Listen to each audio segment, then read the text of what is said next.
The mail room, I be tuned in. Listen in to TaShon, she be going in. Y'all. Black queen for us black kings. We can learn a thing or two when we're locked in. One of the few places we can be heard. Man, I rocks with her, that's my word. The show is enlightening, engagement always enticing. I'm always come with an open mind, I'm never frightened. Guaranteed to walk away with minerals. Now that I'm thinking everything else is minuscule. We're the fools who don't protect black women. No arguing, disrespect, and that's it. Please come in peace when you call in, cause our friends ain't no slouch, fair warning. The mail room, messages from him. Y'all better listen if you wanna win. The mail room to stay, the mail room, yes, it's here to stay. Messages from him, tune in. The mail room to stay, the mail room, yes, it's here to stay. Messages from him, tune in. The mail room to stay, the mail room, yes, it's here to stay. Messages from him, tune in. The mail room to stay, the mail room, yes, it's here to stay. Messages from him, tune in. What's up, everybody? What's going on? Yes! Happy Saturday. Happy Saturday, baby. Saturday. Woo! Happy Saturday. We here, baby. We here. We here. Yeah, Listen, welcome to the Mailroom Messages from Him with TaShon Friends podcast. Woo! But before we get started, TMR is sponsored by Swag Her Magazine and TLC Coaching Services and hosted on 101 TKO Radio, iHeartRadio podcast on all major podcast platforms, y'all. That's right. Spotify, Google. Come on. And soon to be more. So listen, download that 101 TKO Radio app. Make sure you subscribe to our new YouTube page, The Mailroom 7671. Listen, we're back for season 6 in this podcast form. And listen, make sure you subscribe. I got all my friends. I have DJ Johnny Prince. What's going on? Good morning, y'all. Good morning. Good morning. I got Mr. Takeover. How you doing? You muted. You're muted. I always got to be that one. You know what? I learned from the best. Oh, got quiet. I'm gonna let you have that one because you're right. You're right. I'm doing good. What's going on? We got our guest co-host Evelyn Whitney. How you doing? I am well. Happy to be with you all again. Awesome. And we got our other guest co-host Mark B. What's going on? What's going on, people? How you doing? Look, blame it on Mr. Takeover. What? I'm saying Takeover. I thought I was in a different set. That rave music had me going. I was expecting disco ball and flashing lights. Hey, you know, all we need is one of them little bonfires. We'd be good. Listen. Glow sticks. Now it's cold. It is cold in the A. I took cupcake out this morning, and what's cold in there? And I'm just like, yo, it's cold. You got to come on back in here. You know, you got your little pad down here. Go on and TP on the pad because it's too cold out. Y'all don't know nothing about cold. I'm gonna let her finish. I'm gonna let her finish with her cold. I'm gonna let you finish. Go ahead. What's cold down there? It's freezing. I want to say it's what? It's minus, not minus. It's 20-some degrees. It's cold. It's cold. And you know, we shut down Atlanta the other day. We had negative degrees for the past 2 weeks.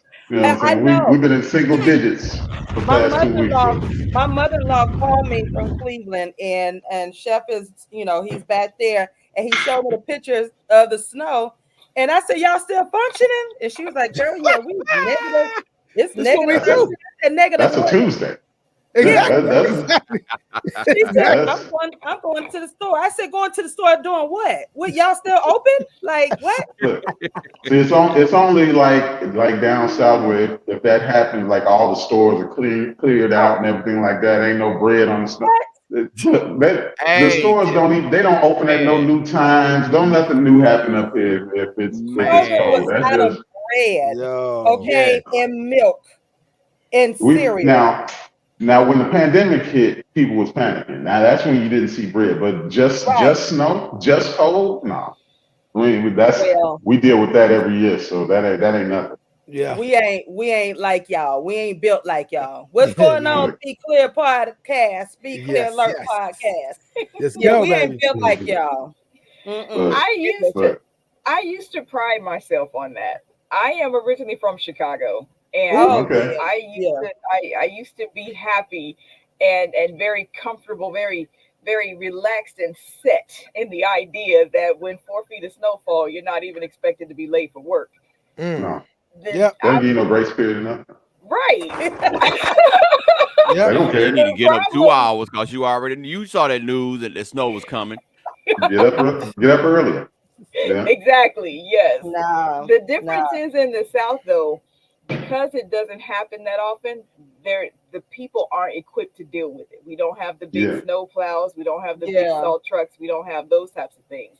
Yeah. And I say we in the South now. I'm currently in Alabama, but I used to. I'm from Chicago, so I've seen both sides of it. I am perfectly content to not ever see real snow again in my life. Me too. That would be okay with me. Me too. Look, after a few winters, after about 20 winters, you start getting over it. After about 40, you're like, they can take this stuff. They can have it. I'm kind of finished with it. Yeah. We lived in Wichita, Kansas, St. Louis, and Chicago. And we already knew our family was not built. Now, my Chicago and St. Louis family, they still there. But the rest of us migrated to California. And we've been... It just gets depressing. During the winter time, it just gets depressing. Like, you got to put on like 8 layers. You got to make sure that you get out early so you can start your car and have it warm up. But you got to have an electric starter because cats will run up in your car and steal your stuff. So you gotta have the electric starter going. Man, that's too much. You ain't lying, bro. That's too much. So when it was, and show me your car out. Oh yeah. Oh, you gotta dig your car out. There was one year where they were featuring on the news that people who had dug their cars out of the snow for street parking would put chairs in that spot so that no one would come and take their parking spot. Oh yeah, I work hard for that spot. Exactly. You want to see a real fight? You want to see a real fight? Yeah, you let me shovel out a space for my car, and then you come try and park in that space. We'll be fighting for days. That's road rage in that form is snow rage. That's snow rage. That ain't no I work for that space. I work for that. That's mine. Man. Y'all can have it. So we didn't even get snow flurries here in Atlanta. It was just icy and cold. And I get it because the kids have to be at the bus stop too early and so forth. It was too cold for their little blood. So they saw because even the schools up here, they closed down for a couple of days. I'm like, we went to school. Yeah, they 13 degrees outside. They didn't. They gave us an hour delay. They were like, okay, we'll give you an extra hour, a little bit cold. We still had to go. I remember it was so cold. I was walking down the street. I breathed. The air was there. I walked like 2 houses down. The air was still there. It was like stuck in the air. I'm like, we ain't supposed to be out in this. No. When we made it to school. When we were in Wichita, the snow was literally up to the door. And my dad, I just remember my dad was like, "Oh, school's still open. Y'all gotta go." And I'm just like, "Oh, what? You want me to and you want me to try? You want us to walk to school? Like, who does that? You gotta dig your way through the. But I'm glad I got my experience in because that let me know I was not equipped for snow. My dad was in the military, so nothing didn't phase him. And then for Chicago and like New York in those areas, then you have lake effect on top of that. So you don't just have the snow and the ice. You have lake effect, which is the wind that blows off of the lake and makes whatever it is like 10 degrees colder. You know what I'm saying? 20 degrees sometimes. If you step outside in the cold and then the wind blows, you can feel the icicles hanging off your ribs at that point. It's no way to live. Nostrils freeze. Exactly. Yes. You can't even breathe in your nose because your nostrils. Y'all can have that. You try to cry, but the ice like wells up in your tears, so you got icicles on the side. Listen, when I was outside just now, the little teardrop came, and I was like, "Oh, this is cold," because the wind was blowing, and I was like, "I yanked Cupcake." I know she gave me that look like, "I know you could lie. I'm still got some time out here." Like I said, "Girl, it's too cold. Let's go." I can't do it. But you know, it's winter. That's what winter does. It's wintering across the USA. It's wintering, I'm just glad to be able to feel it. I ain't gonna finally lie. got hit. I'm glad to be able to feel it. So listen. We were doing good for listen, our topic today, I'm gonna stick beside him. But first of all, I gotta give the brow. This is what I get. This is what I get. Don't laugh. Don't laugh. Come on. I gotta give the brow. G Money was pillow talking to Uniqua. Who's G Money and Uniqua? I was watching New Jack City late last night. And you know, when you watch movies over and over again, yes, and you don't realize until like 10, 12, 15,000 episodes later. And I said, you know what? Let me take my behind to sleep, because G Money really was a little pillow talking to Uniqua. Yeah, you know, he was. So my brow goes, you know, G Money. And then I just realized I need to take my behind to sleep and start watching TV. That's why I can't sleep with the TV on. I don't know how people do it. Me either. I'll be like, "What'd he say?" That's how my brain works. Exactly. And then I took melatonin, right? Because I was supposed to come home yesterday, take me a nap. But you know how you be so like tired to go to sleep. And I was like, before you know it was 12 o'clock, and New Jack City came on, and I was like, you know, I'm gonna fall asleep. And sure enough, in my dream, it was revealed to me that G Money was pillow talking to Uniqua. Yeah. You ain't learned nothing. You're supposed to be taking notes. I was. All right. Relationship notes. Yeah. Dude, you're supposed to be taking notes, man. I said, let me take my behind to sleep. But no, the real brow goes to the officer. I want to say, was it Chicago, who tased the 14-year-old boy with autism? Oh, man, I heard about that. Yeah, and I was like, come on, you guys. And his partner said, I don't think that's him, dude. Yeah, I don't think that's him, dude. And he still went and chased him. So they don't care. I'm wondering what's going to happen with that situation and so forth. But you know, Chicago gone. CPD is going, you know, stick up for him and say, well, it was dark, or you know, he had just came from another type of situation. The same thing they did with Laquan McDonald. I was trying to. There was a point during the Laquan McDonald case. I was trying to like highlight this Chicago police officer. So I was trying to highlight her, and then you know me, my opinions is my opinion. So I let it fly about the whole Laquan McDonald thing. Yeah. And next thing I know, I'm blocked on social media. But look, it is what it is. We know how, like, if you're from the region, you know how corrupt Gary cops and Chicago cops are. You know, it's it's a Democratic run area, so we can't even blame it on it being Republican redneck type situation. Right. Now, this is all Democratic. Chicago's been Democrat had Democratic mayors forever, so it's just a cesspool up there. And CPD is never really held accountable for what they do. Wow. I think that's where my brow goes to them today, because that was clearly, in that poor little baby, you know, he looking confused, like he don't know. I mean, he has autism, and like he didn't know like what's going. He was just coming from the store and so forth, and they said that he was he fit the typical fit the description of the other, but the other cop was like, I don't think that's him. But the other one proceeded to tase him. So that's my brow. That's my brow today. So, you know, like you said. There was another one police officer, I can't remember exactly where it was. He had this dude handcuffed and was tasing him while he was handcuffed. He like had him on the ground, they did it multiple times, and the judge gave him 6 months, because not only did he tase him, he threw him in the back of the squad car and then slammed his foot in the door while he had. So I get my thinking is we probably would have let you slide if it wasn't for with the tasing, but you slammed his foot in the door too. Okay, we got to give you something. Yeah. Because he's sitting there begging and pleading. I've never been in trouble before. Quit lying.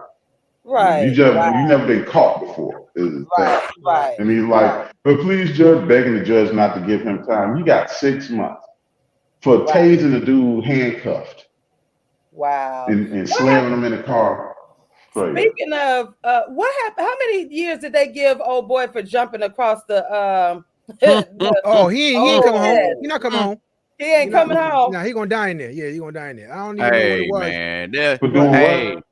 Man, I'm not proud of anything else, but I am proud of that jump. Me too. Hey, I'm proud of the he did not touch. He did not touch anything. He cleared that bitch. He cleared that bitch. He touched that judge. You know, I was like, you know what kind of vert you got to have in order to clear, because that bitch is high. Yes, it's high. And he missed his calling. So he missed his calling. He missed his calling. His elbows, his knees, nothing. I mean, he cleared it. But that whole that woman. Being humble, I done changed my life. But as soon as somebody tell you no, that's what happened. You gonna jump over the fence, boy. I was like, you know what? Oh, he tried to keep it tight until she was like, "Yeah, I think he needs to serve a little bit of time." You jumped over that thing. Where's the bailiff at? He had just got in trouble again, so he had to go back to court for something else. So you like literally keep getting in trouble. So what look, fire the bailiffs. Fire all them bailiffs up in there. How this dude? That one dude that was getting them free licks in here, bro. It was only one. There was only one cat that was doing it. No, it was only one bailiff. It was only if I'm a bailiff, the little pity paps he was doing. Like the lawyers didn't do nothing. That woman like in her 60s or 70s or something like the lawyers were just sitting there. Oh my God. I hate that because I feel like it makes me feel like I'm more violent than most people. You know what I'm saying? Because I'll be like, how come you ain't punching? That's what I'm thinking. Like, you ain't knee him or nothing. And maybe my instincts are a little bit. They were doing all of that. It just wasn't fake. Listen, you know we strong. It took too long. You know we strong, bro. He already cleared the bench and had a handful of her hair by the time they started giving him lip. I'm like, nobody saw that coming. She did. No. She saw it coming. No, I didn't see that coming. You saw her eyes? You saw eyes? Oh no. Bro, no, I did not see that coming. And that surprised me. I thought it was Superman coming in to save her. Once you see him slide to the right of the table, you know something. You know what I'm saying? Come on. Use your instincts. You know he slid to the right. But Mark, hell no. Mark, she didn't even have. As soon as she said it, he was already over there, so she really ain't have a chance to move. I'm like, is the bailiff on his phone? Like I was sitting. I was like, how did he get? He was. You know what I'm saying? The bailiff sitting there like, how did he miss? They're like, bro, you got one job. All of them. You got one job. Yeah. You know what I mean? When he came back in that second time, they had a whole around them. Look, they came out. He said they came out. They had the mask on him like he was Hannibal Lecter and everything. Right. Oh yeah. He ain't coming home for a minute. Oh baby. Hey, he ain't coming home for a minute. His sister trying to say, well, he got a mental health issue. Yeah, he in a space where they gonna take care of that. Right. Well, actually, about the mental health issue thing, and granted, he should do his time for something that if he like seriously was doing something too. But at some point, we got to go into the house as well. This is an older person now. Y'all saw that he had issues. Yeah. Why we weren't trying to get him help? Which I don't know if they were not trying to, but. Yeah. So some of that blame has to fall on state and local governments because we got rid of all of the facilities that could house people who may not be able to be in society. Yeah. So we got rid of all those, and we expected the family to be able to take care of it, and they want to blame the family for not being able to take care of it. Yeah. Well, thank you. those facilities have been minimized only in certain communities and maximized in other communities. I hear you. I hear you. Yep. Yeah. Bars. That is truth. Yeah. Thank you for saying that. I We just know wanted what to it hear is. that. I figured that was what it was. We know what it is. We know what it is. Yeah. That's why the Laquan McDonald case was like a case study in why police should not be called when somebody's having an episode. Yeah. Because there was no thought of compassion there. He was just an N-word. I'm trying to clean it up for the podcast. He was just an N-word who was loud and was, violent. He had a knife in his hand. He was clearly, like, you don't have to have any kind of degree in psychotherapy or anything like that in order to know he was having an episode. You have like a taser. Everybody has tasers, on their hip. They chose to assassinate. Man, don't work. What you talking about, Mark? It don't work. You said they don't fight. Then learn how to fight. You know what I mean? Like what they do in the academy. They'll teach you how to fight, and you just pull your gun. Come on, you know what I'm saying? Throw a punch. That's only in certain neighborhoods, though. You know how every time if there's a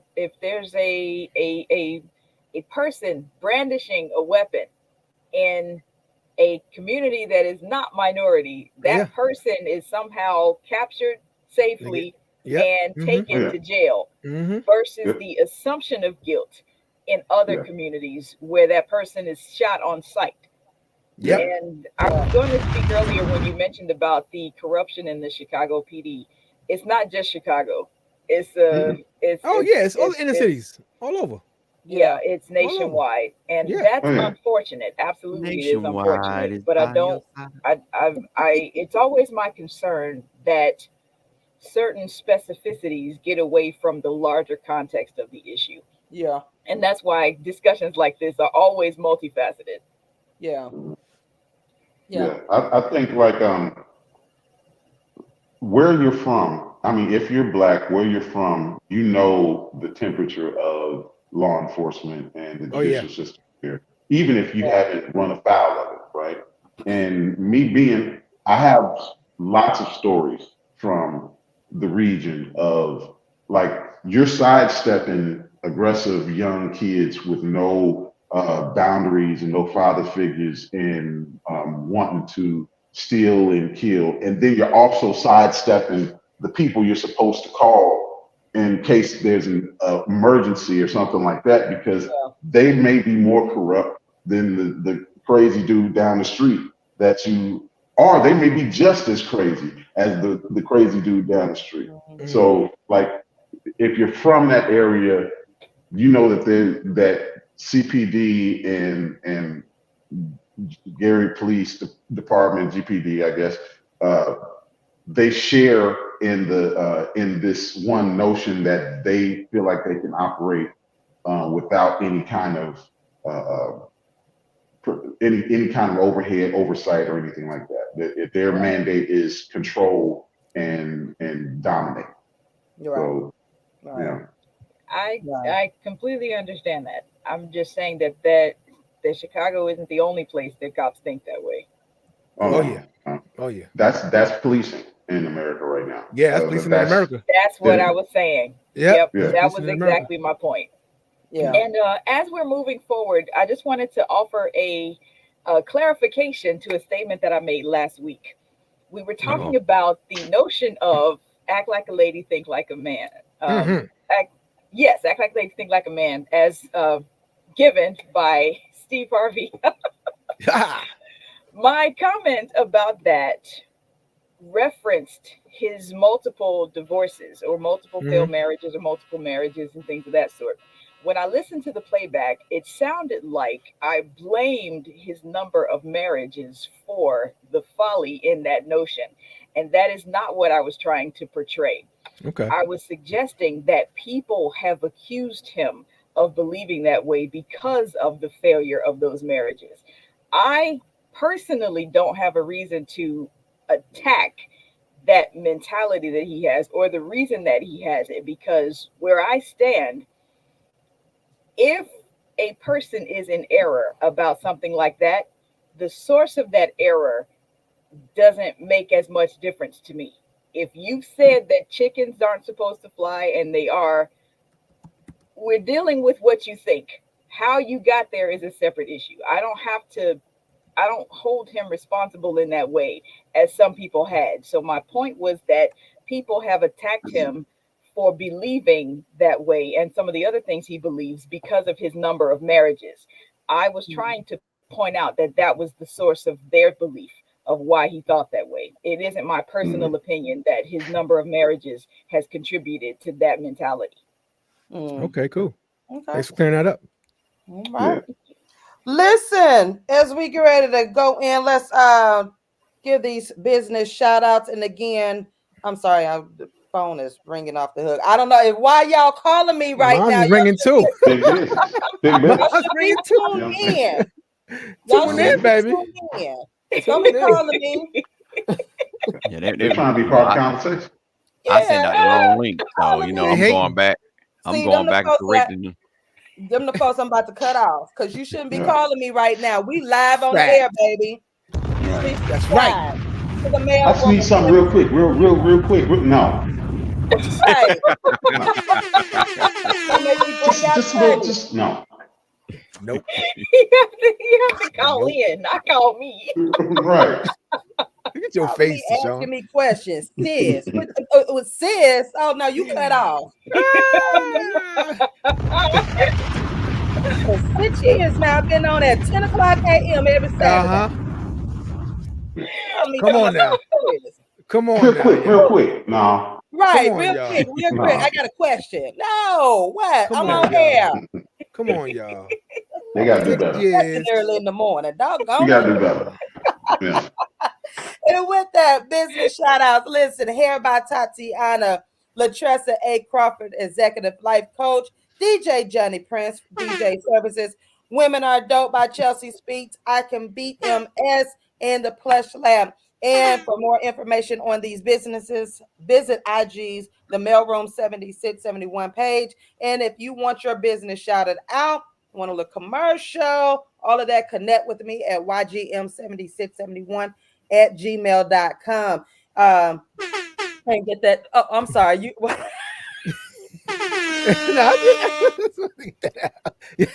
Y'all want the sounds? We got the sounds, baby. That's why he on it today, boy. He said you gonna get these sounds today. You gonna get the sounds live on the TMR podcast. Let's go, baby. Business with the sounds. Get with DJ Johnny Prince and TMR podcast. So that's right. Listen, yes. Make sure you subscribe to all platforms, the Mailroom 7671. So listen, let's get into this discussion, y'all. Let's go. What you talking about? The title. I'm gonna stick beside him. We got the first video, LaRon. Yeah, I was trying to look for some that one particular meme it overshadows everything. From just find a TaShon Rock video. Anyone. So yeah, we're gonna talk about that, but we're gonna talk about the good part, the good of sticking beside your mate in your relationships. All right, so this is what that is then. Yeah. Okay, I got it. It's two sides to it because we sticking in these relationships, men and women sticking by these toxic partners. Mm-hmm. That's one. But I really want to talk about the partnerships, the relationships where your mate is sticking beside you during the entrepreneurship journey, doing these ideas or whatnot, or just going through it and so forth. And sometimes it doesn't look pretty to the outside world because the first thing that comes out, oh, child, wouldn't do it. It wouldn't be me. And you know what? I always tell people, you're right. It's not you.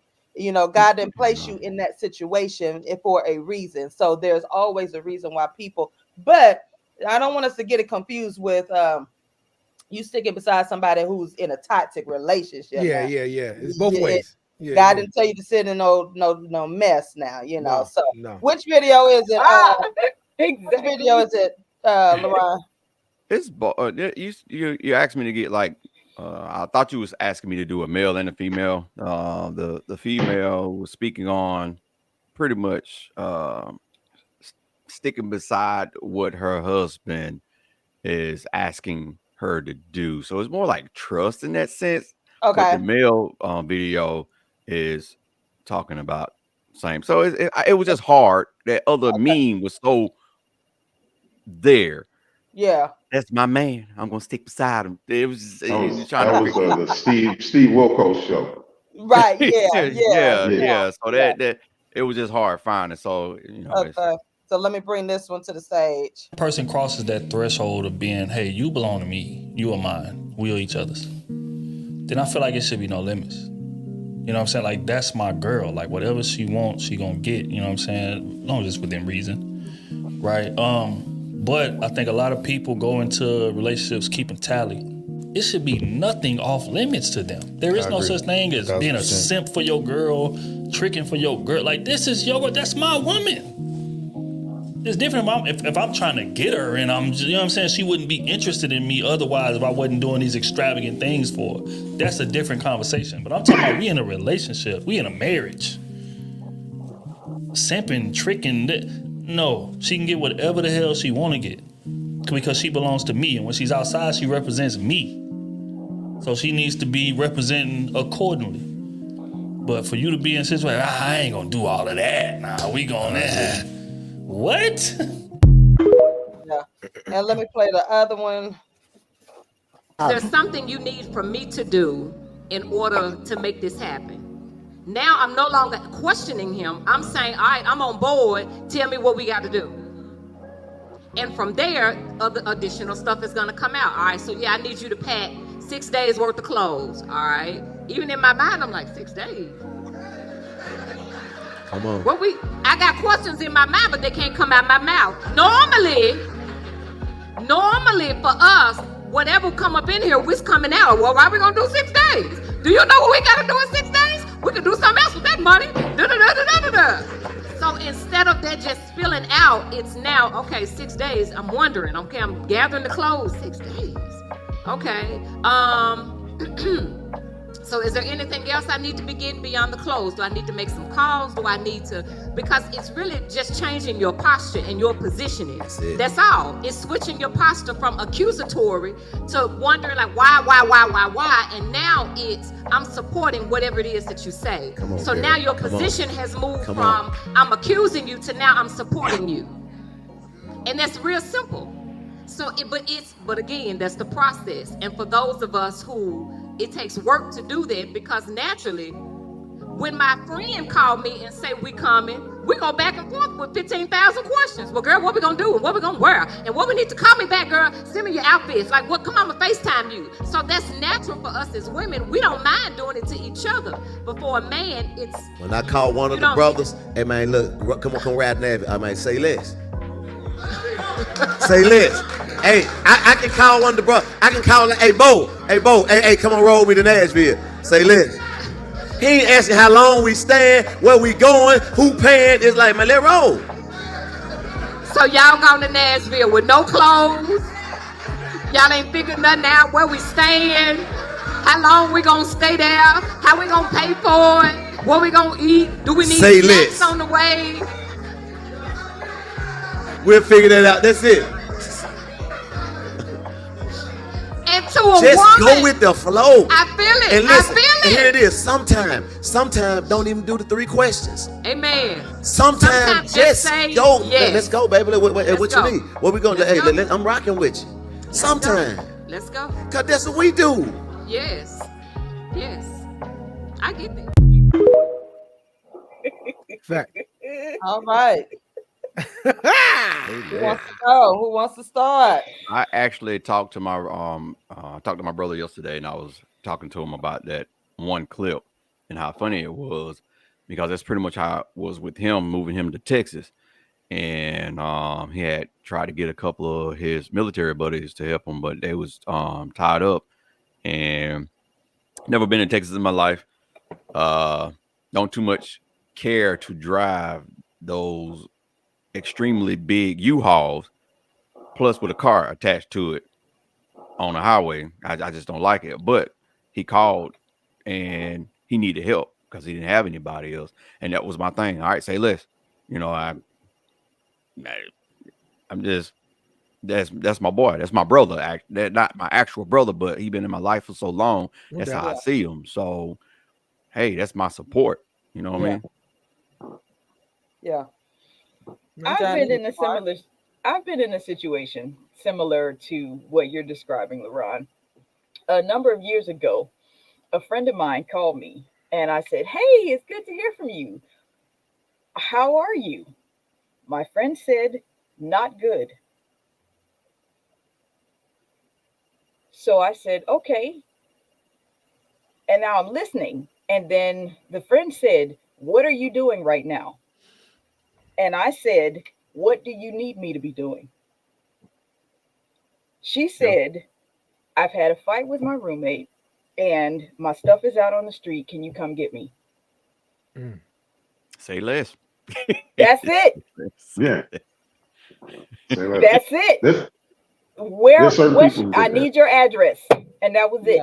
We packed my little car out to the windows.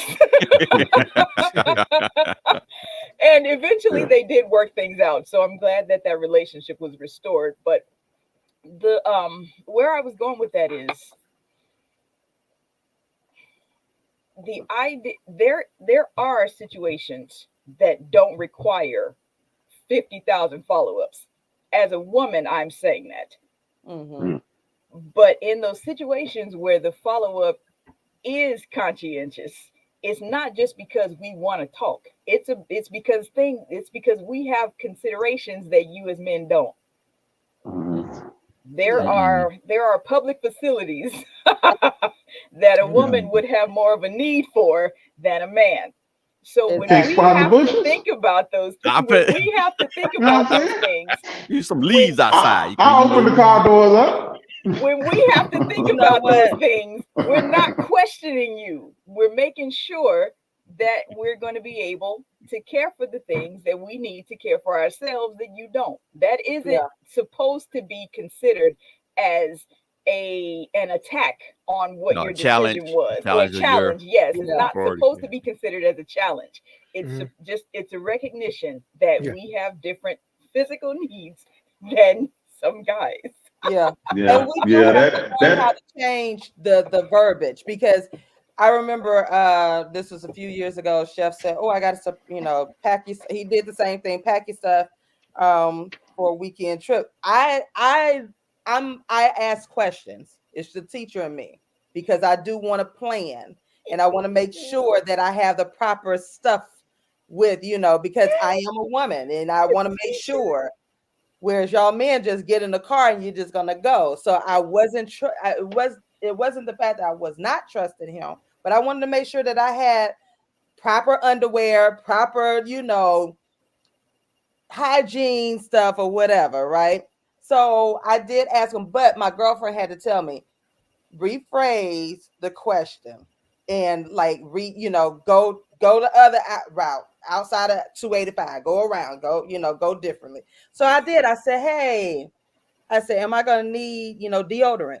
Am I gonna need, stuff like that?" And, so I did see a difference versus me being like, "Where are we going? Whatnot." And it was a nice, he did a really great job in this planning of the cabin trip. He picked out he did everything by himself, and I was really shocked. I was like, "Oh, you did a good job," and whatnot. But I did notice a difference. Like, it is like that trust factor. It is the way we talk to you all, and again, sometimes it's that breakdown of the communication, because if we do as women, we'll come off with the question and it does sound intimidating or like we're interrogating you. And I'm like, no, I just need to know, like, what do I need to put in my bag, my overnight bag, But I did learn how to say it in a different tone, in a different manner. So, and you know what? That sounds so good. You two ladies, it sounds so nice. The reasoning behind you all asking for. Let's keep it a buck though. Most women come on now are not thinking, "Oh, I need to know if there's facilities for me to use the restroom," because your man don't think about that already. He ain't gonna have you wiping your behind with a leaf. Exactly.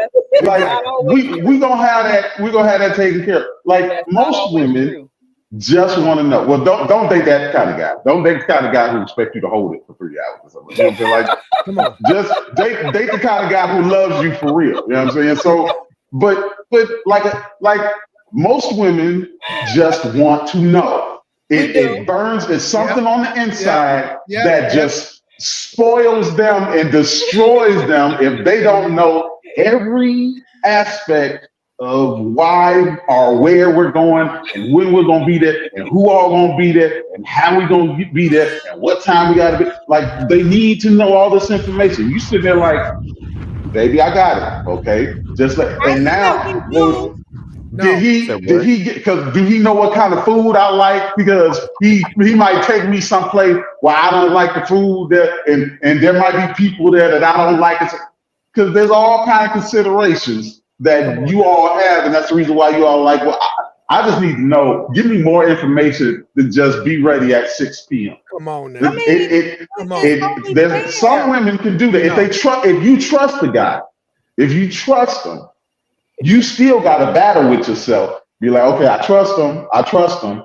So I'm not gonna ask a million questions. See, Jessica, I'm with Jessica. I do ask 1,000 questions, you know, just in case. I want to be prepared. And it really is. I do. But he got you. You don't have to be prepared because he prepared for you. We prepared for you. Do you know we talking about overnight bag? Y'all know we talking about good men when we in these scenarios. Yeah, we're not talking about any men, y'all. We talking about, you know, we talking about good men in these scenarios, right? Not you know. Not every man. Overnight bag with that clarification, Mark, I would like to interject this point.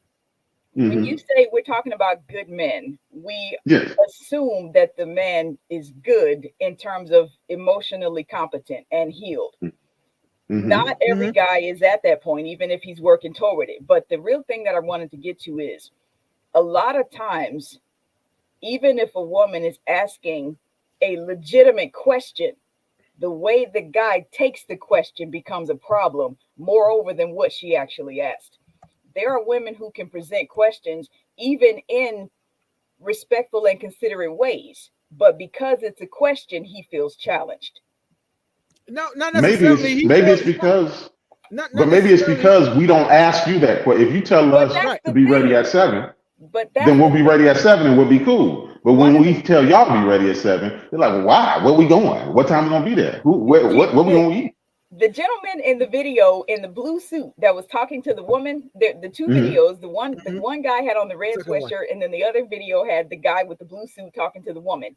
Yeah. He said exactly what you're making, the point that you're making. He's saying, women, you shouldn't ask all these questions because we don't ask those questions of you.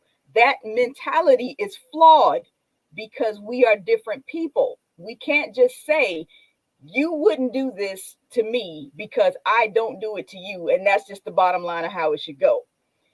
There is the issue with that becomes equality. I just had this discussion with somebody. When women talk about equality, she's talking about equal consideration. If I consider you, then you consider me.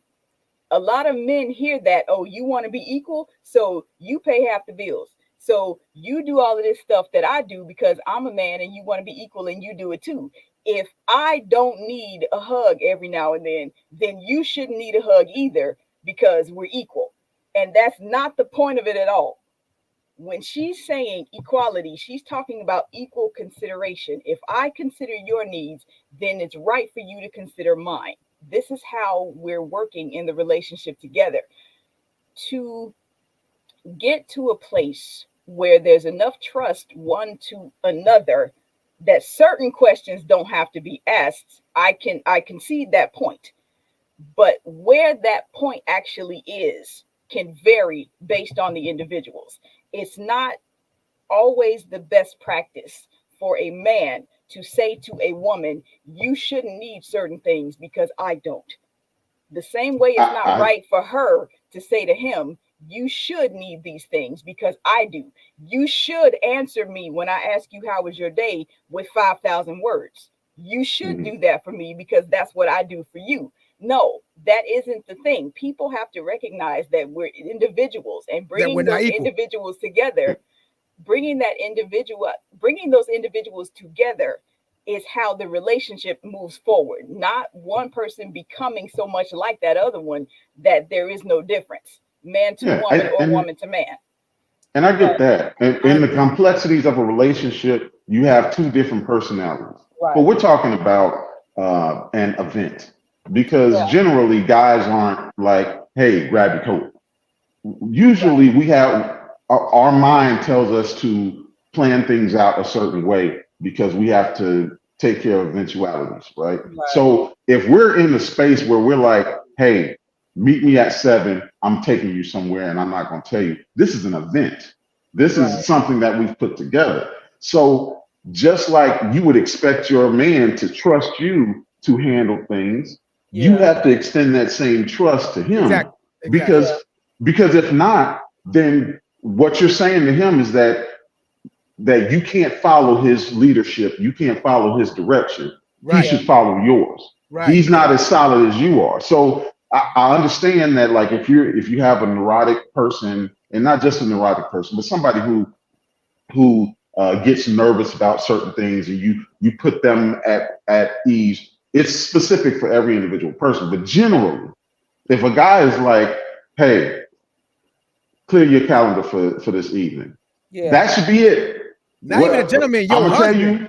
Yeah. We talking about somebody with that kind of cachet. It's a difference. I remember okay, take over. I remember Chef, he was like, hey, I'm about to leave. You want to be ready about 6 o'clock.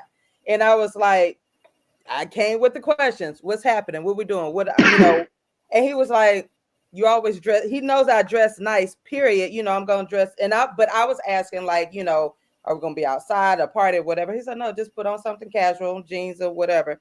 And I said, I missed out on the date because he did not tell me where we were going. And it was, I had to admit, because I had to go to my wife tribe, right? And I was like, I was like, frozen poses. Like, God, I need that frozen pose too. I need that one. I need the last one, and I need this one right here. Y'all send those two to me. Let me call it. I told you, girl. I did. We need to put together a montage of all the frozen faces that. Somebody screenshot. Yeah. I need that too. Yeah. Thanks. The universe was saying stop lying on Chef like that. That's what it was.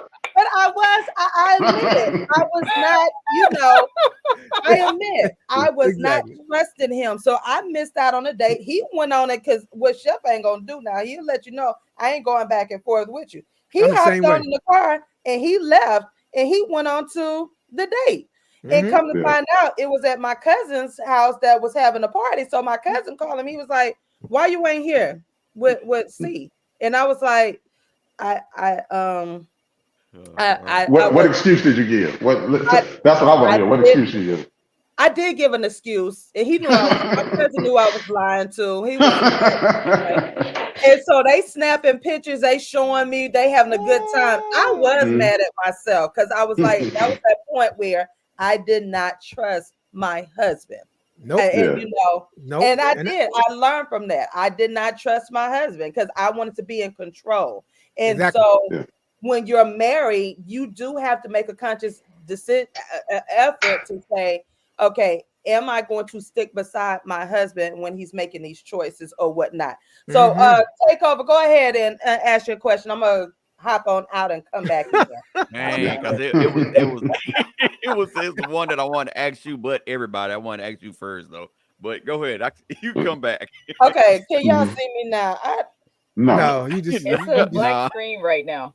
It's what happened. There you go. Hey. That you were trying to put. Yeah. Like she gonna try and put some sugar on this story real quick. Let's go ahead and pause that.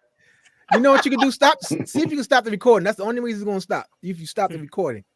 You know that's how what? it's gonna stop. Maybe that's what it is. Yeah, stop the recording. All right, go ahead. Okay, go ahead. Take over. Yeah, take over. All right. Well, so I think because you are a coach, TaShon. So, what do you tell a woman that you're coaching, and for you guys that have friends, and this go both ways, male or female? What do you tell your friend that's coming out of a relationship? They've somewhat healed, at least to enough to get into another relationship, right? And they've gone through where they've had that partner that they tried to trust in a situation like this, or in them event planning and whatnot, and it just never went well. I mean, repeatedly, and they were still that type of person that, just trust me, or stop asking questions. I got this, but it never followed through. So, now they in this relationship with a supposedly good person that can execute well, but it's still a situation where I don't know. I can't, like a trigger or something. What would you tell a person? So you're saying this person is not trusting her mate? Yeah. So that's a deep-rooted issue. And I always tell people, as a coach, I'm a relationship coach, and I suggest to some of my clients, if it's situations like that, then it's time to go see a therapist or a counselor, because that's another issue. And that's an issue that I had before I became a relationship coach. I had to clear out. I did not trust men because of my past experiences, right? So in order for me to get into a new relationship, I had to clear that. I had to heal from that, basically. Because if you're wanting to get into a relationship, if you're praying to God, to whomever your creator is, Lord, send me a good man, send me a good black man, I want to do this, you're telling him, okay, I'm ready to trust you and to trust whomever you send to me. And but when you get this person and you're constantly, you still don't trust them and whatnot, you're not ready for a relationship. And this is why I always tell people, suggest to people, you have to be healed before you get into a new relationship. Point blank period. You cannot get into, now that's not to say you're not going to have issues. When I remarried, I was healed from my ex-husband, from all of the hurt and pain, right? Right. I couldn't compare nobody. And I told y'all this before, I couldn't compare my past to Chef, right?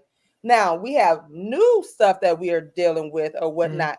But as far as like what I didn't like about black men or whatever, that's gone. Now, there was a point in the beginning of our marriage, and I'm transparent about it. And I had to go to my wife's tribe. And one of the wives told me that I still was not trusting Chef, right? And I was like, I am trusting. And she was like, no, you're not. So now you need to go revisit what the therapist told you, revisit those strategies, and go back and see what's triggering you. So I had to go back and look that word at trigger. The triggers, what was causing me not to trust Chef in some decisions or whatnot. And I went back to those strategies. People think therapy, you're healed in one session. You're not. You have sessions, and that your therapists and your counselors give you homework and strategies. So you have to put those strategies in place. Same thing with coaches. If I give you a strategy to support you, you have to still operate in them. So I had to go back and revisit that. So I would say to that person, you have to make it up in your mind if you want to be healed and move forward, or if you're not wanting to be healed at this moment, or you still have some things that you're dealing with, you're not ready for a relationship. That's not that doesn't mean you're a bad person or whatnot. You're just not ready for it, because at some point in your relationship, you gotta trust your mate. That's right. And whatever, and the decisions they make. I gotta trust Chef. That's right. I gotta trust, even down to the driving. Y'all know how I joke about him driving. I still don't like him driving, but God put me in position, and DJ Johnny will tell you, I had to have an operation, surgery, right? Yeah. I had to trust him to drive me home. And I just said, good Lord, I'm already drugged up. So, if anything happened, Jesus, I just been, but I had to trust God and trust him because, again, at some point in your relationship, I was sitting in that passenger seat. I was just like, Chef over there, like, that's why your screen froze. Listen, Chef over there, why is this chick praying? Exactly why your screen froze. They're talking about that man. Right. And my thing is, like, I'm the worst driver in the world. Exactly. Chef, that's what I'm about to say. Chef know how to drive. It's her. It's just her. It's not that he don't know how to drive. It's just her. No. I'm like, we made it home in 10, 15 minutes. We live 45 minutes away. How did we get to home? Like exactly. You know why? Don't worry about all that. You the one that got the heavy foot. You the one that speed demon in old land Campbell Road. I was so nervous, y'all, but I just went on. I put that seatbelt on. I just turned over and I just went on to sleep. Wait, DJ, so you trying to say you saying TaShon drive fast too? No, I don't drive fast. He drives fast. Oh, he drives fast. We kind of drive similar, but Chef is just like, he'll tell me all the time. I've been driving since I was 15. I'll be like, I know. Yeah. He sounds like Lisa then. Lisa. I don't like. I'm trying to figure out how she get to work in 2 seconds. Yeah, I'm like, we live 45 minutes away. How did we make it home this quick? Like, I gotta get my wife home. Gotta get my wife home. Gotta get my wife home. At some point in your life, God is gonna make you trust the person that you're with. If you're asking, because this is what I had to do in our marriage pre-counseling. I trust my creator. I trust my creator that who he sent for me is who I was supposed to trust and be with. You see what I'm saying? And so at some point in your relationship, you have to trust your wife or your husband. That's know, that is just bottom line. And if you don't trust that person, get out. Listen, let me say this. I agree with that. And I agree with that too. I'll go after you. We can't put levels on trust. It's either you do or you don't. There's no levels to it, right? You can't trust me with this and not trust me with that. That means you don't trust me. So when you and I don't understand how people get married without trusting somebody. That's beyond me.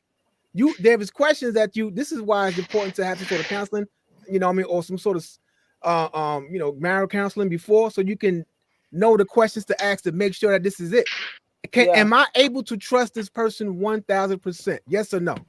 If it's a wilderness, no, you're not ready. I got to be able to trust you 1,000%. And in this instance, when I tell you, hey, pack a bag, we're going away.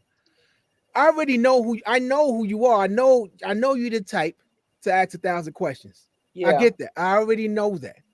But when I tell you to this pack, it's for you to trust me. It's not for you to ask questions. It's for you to trust me.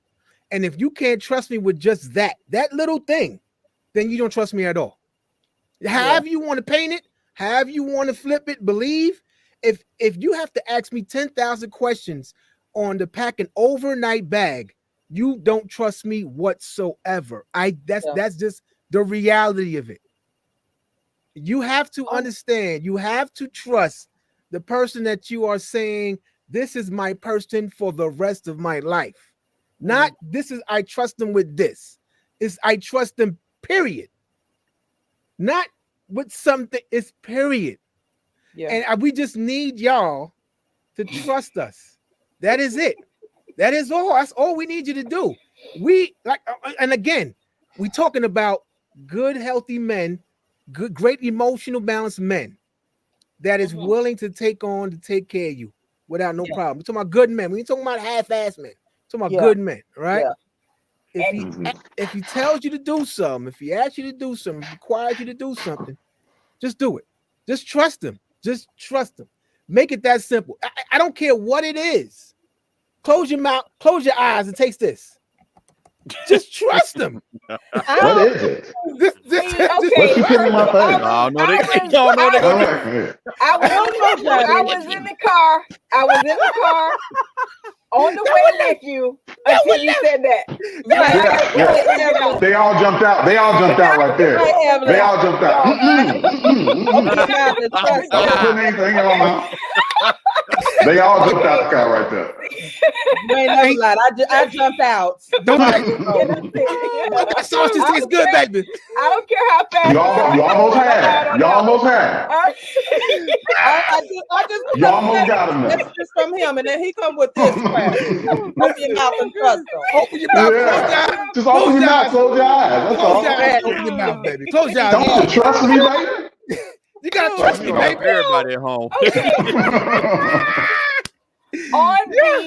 On the point that we are dealing with healed men, those healed men have to recognize that hopefully they're also dealing with healed women. Oh, most definitely. If she's asking a question, it's not to challenge him. It's not to undermine his authority. It's not to do all of those insulting things that people who may be triggered by certain things are still acting on. So again, the idea becomes, I, as one individual, cannot assume that the person to whom I'm speaking needs every single thing the exact same way that I need it. That is a communicative heresy to do that. So again, like I said earlier, when men treat women that way, it's not right. When he says to her, you don't need this, you shouldn't need this because I don't. You should trust what I say just because I said it, point blank.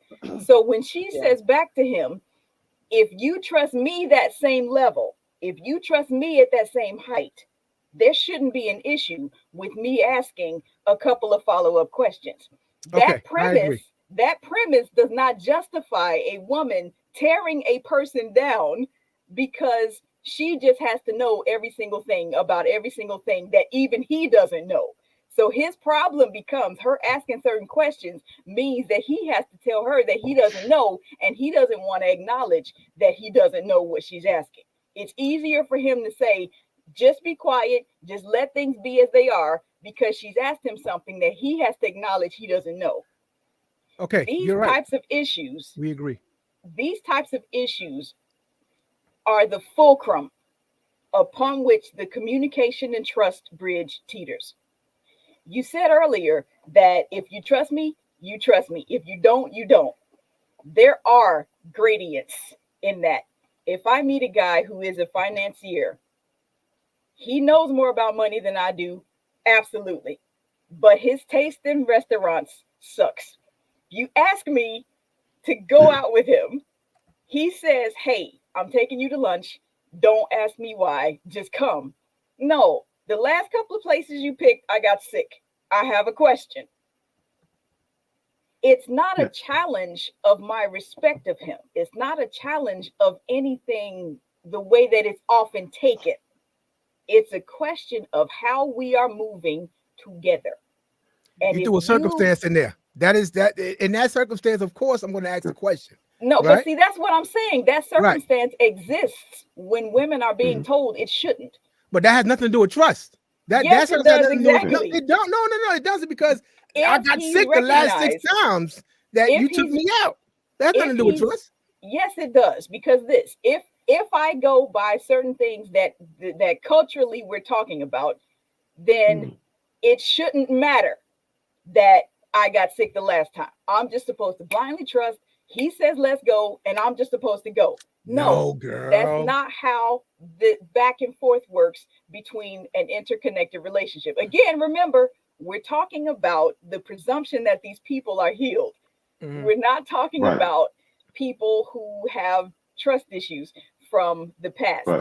The overarching point that I'm making, number one, part A to the point is, it should not be said that the person to whom I'm speaking does not need certain things just because I don't need those things. That's not a solid foundation to communicate with somebody. Secondly, if a woman is expected to have this trust, then that man should understand that as she trusts him, there are still things that she might wonder. And 1 or 2 questions are fine. That doesn't enable her to bombard him with a million questions, whether or not he knows the answer. But there have been situations where the guy is upset with the type of questions that the woman asks because he doesn't want to admit that he doesn't know. And that's a whole pride issue that's separate from whatever is going on communicatively between the two. I agree. Okay. Quick to the last point that you made. Sometimes it's not that the guy doesn't know. That can be what it is sometimes. Of course, there's all kind of possibilities. We're talking broadly. So sometimes it's just, if I don't ask you questions when you tell me something, then I'm asking that you afford me the same difference. I'm asking that you afford me the same thing, because if you have a problem with me asking you questions, then I should have a problem with if you don't have a problem with asking me questions, then you shouldn't have a problem with me asking you questions, right? But we have to establish a baseline of what's normal, right? Of course, it's normal if I have chosen the place that we go to eat or the movie that we go to see 3 times, and 3 times out of 3 it's been whack or it's been trash. Okay, I gotta earn that trust back. You know what I'm saying? Like I gotta knock it out the park like 5 times to cover up that 3. All right, like, because you can't hold me to those 3 if I knock it out the park 5 times, right? You got to give me a little bit on that. That's one. But also 7 times. Maybe, possibly, but we got to hit all 7. It can't be, you know what I'm saying? Right. But also, I think I think women really don't know how it lands to a guy when you don't trust us, right? Yeah. Because when you don't trust us, to us, that means you don't believe in me. Come on now. Because now, if I say you don't believe in me, then you're like, oh no, I believe in you. But you don't. Hold on, Mark. I need you to sit with that, Evelyn. I need you to sit with that, Evelyn. I already said that. Why are you coming for you, Evelyn? I already said that. My bad, Evelyn. Said that. You're right. You did. My bad, Evelyn. All the women that is tuned and listening to this right now, I need you to sit with that. What he said. If you don't trust us, you don't believe in us. If you don't trust us, you don't believe in us. If you don't trust us, talking about men that don't believe in us. Good men, not bad. We're talking about good men, y'all. Good men. Because we're talking about the type of man who will sacrifice for you, the type of man who is conscious of your emotions and your feelings. Right. The type of man who is a cheerleader for you, wants to see you do well, encourages you, speaks into you. We're talking about that type of guy. And then when he's talking about, and then we talk about when he wants to take you someplace special and you need to ask 1,000 questions, you don't know how that lands to him. Like, he feels like he's doing all this stuff to earn your trust and earn your belief in him. But then, like, you need to know every detail. And needing to know every detail of what's going on is a display of a lack of faith in the guy or the person that you're dealing with. You have to know not just how that feels coming out of your mouth, because you want to know information so that you can be prepared. But how that lands for him is, she doesn't trust me, she doesn't believe in me. She doesn't have faith that I can do this, or I can accomplish this, or I can make this happen. You need to know how that lands, right? So, I even take it back biblically. When you talk about Lot's wife, like, Lot said, "Come on, let's go. We're getting out of this cesspool of a city." Yeah. And she but hold on. And she had to look back just to did I get my oven mitts one out, and now she turned into a pillar of salt. Right? Now, if I take what you said at 100% face value, what we're missing that I also said in agreement with that is, we're dealing with healthy people. Yes. Why does it land as an attack on a good man if he knows he has the good woman? Because if so we're talking about an instance of me making a plan. We're just using this as an example, right? I'm making a plan for us. I'm doing a special thing for us. I'm giving you limited information because I want you to be surprised and I want you to be happy with what I've planned for us. but you can't trust the fact that I would make decisions that would be suitable for you or that you would be excited about. You need to know all this information. So if I've done all these other things, if I'm shoveling your snow from your porch, if I got your car cleaned off and everything like that, if I'm beating up any dude that comes looking at you any type of way, talking crazy to you, if you feel totally and completely protected around me, I should be able to say, grab your coat, I'm taking you somewhere. Come on, and now. You should be able to trust that where I'm taking you is going to be good. And a good woman's going to trust her husband. With that, Dan. Oh, wait, hold on, y'all. Wait. We're talking Mark, about two different calibers of relationship quality. Girl, what you talking about? Because if you're saying that a good man is a good man, he's going to protect you, he's going to provide, he's going to do all this kind of stuff. What's wrong with him believing that his woman is as good and not being offended by any questions that she has? The idea that he would be offended or take some kind of way that she's asking something about it doesn't speak to her being the same quality of good that he's presented as a man in this discussion. But we're telling you it does. I'm telling you. Yeah. How that lands. Yeah. But we're telling you what I'm talking. That's the point that I'm making. How good of a man is he if he can't recognize that she is a good woman and is not questioning him or challenging him or showing disbelief in him by asking a simple question or two? I'm not talking about 400. No. Because if I date a guy, come on now, you can't put stipulation on us. I can't put one on wait. you, If I date a guy and he says, "Let me take you somewhere. Get ready, 7:00. Let me take you somewhere." This good guy that I'm dating understands that I like nice restaurants and that I like paintball. So if I say to him, "Where are we going?" it's because I recognize he knows me. We could be going to a nice restaurant where I need some nice shoes. We could be going to an athletic field where I need my gym shoes. I'm not challenging his decision. I'm saying, what do I need in order to be ready for what you're presenting to me? That is the epitome of trust. He told you not what you need. Because if he's going to tell you, like he's not going to have you in high heels when we about to run a 40-yard dash. Like he's going to. If you all are saying that it should be unquestioned, then I can ask the question, what should not one question. Nothing. Because we're going to tell you. We're going to tell you. I know you do disagree with it. This is the part where we're, as a woman, we're not listening to our men.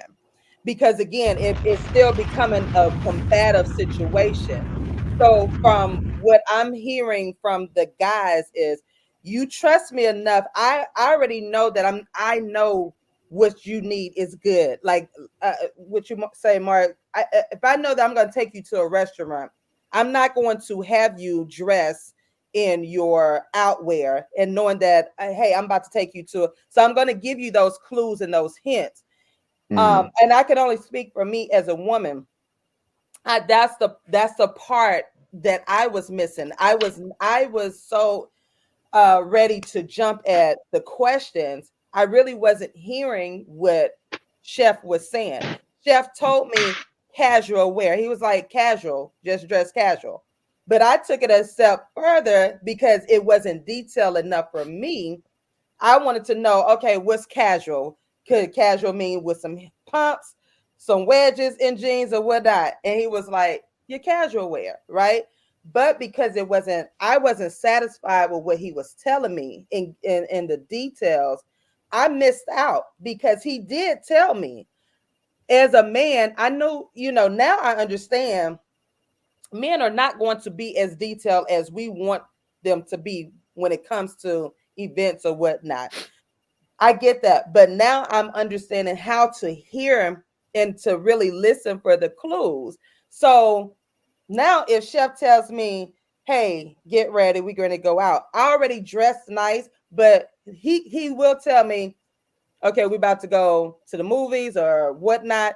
I don't have to keep questioning him what shall I wear? What am I going to put on? You know, what all of these questions, because they're hearing one thing. They're hearing, correct me if I'm wrong, guys, you are hearing that we don't trust you in any capacity for the decisions that y'all are making for us to make sure that we're having a good time.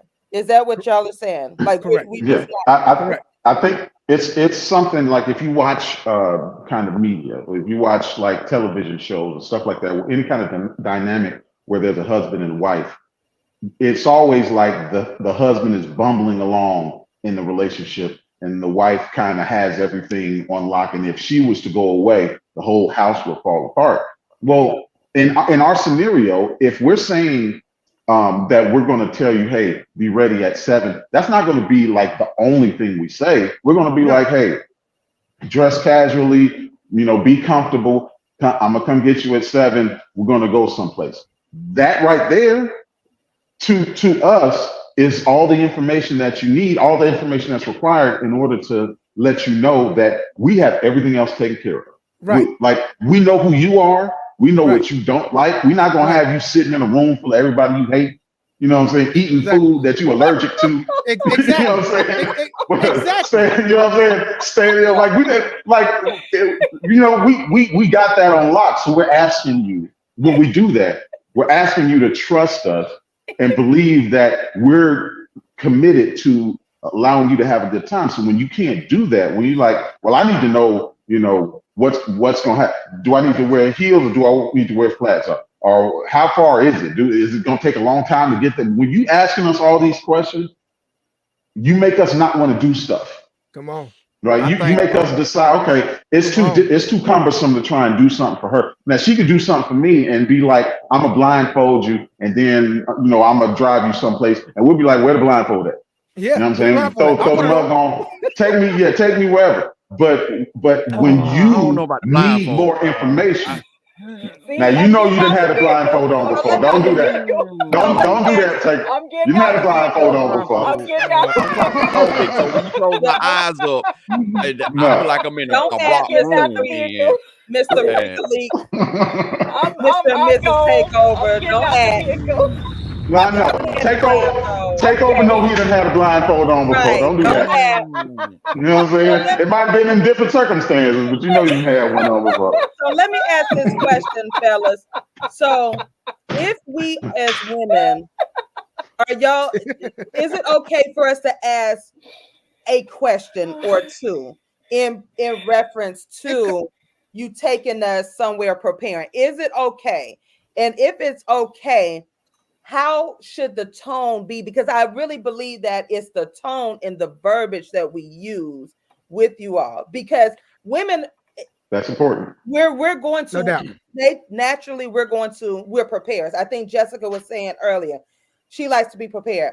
I just like to be prepared. But if we can ask you questions, what would be your suggestion? Because we do want to hear you and we do want to trust you, but we as women, we do have questions. Unfortunately, we do. So, how should we ask? That's not unfortunate. Let me say this. I mean, when I say like, no doubt, sometimes it is. We're gonna ask questions, but there is a level of questions if we got to keep asking over and over and over and over again the same stuff, and we're like the verbiage. What would be your suggestion on how we should ask? You know, to make us at ease until we get to that level of trust where it's like, hey, there's this couple. Ask that question, and I want to. I got you. First and foremost, I have to know what your love language is because there are a lot of women that don't like surprises. Yeah, and understanding, and again, it goes back to kind of what Mark was just saying. You know, understanding who my woman is. Yeah, I'm going to be prepared to say, okay, I know she don't like surprises, so I'm gonna have to do this in a certain way to where I can give her some information, but it'll still be somewhat of a surprise because I want to surprise her. Yeah. You know? So for not so direct or downplay when you're asking a question or challenging. in a sense, because some women can word stuff to a point to where it just seems like it's doubt. complicated. Yeah, complicated and doubt or whatever. And so it pretty much, I think Mark kind of just said a lot of what, if I know you, like I say, I know you, and a lot of, and we're speaking in the form of good men. Because I hear my dad say this: I know my wife, and I give him the side eye. No, you don't, because my dad is that person that's taken, not literally speaking, just metaphorically, has taken my mom to the movies 5 times and bombed, and still came back 7 more times and bombed. I got you on this one, my mama is like, I ain't going to the movies with you. But he's still saying, I know my wife.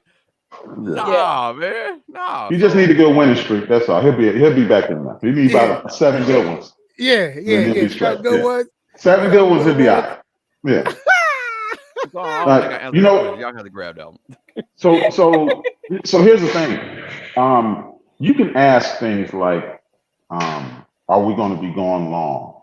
Okay. Or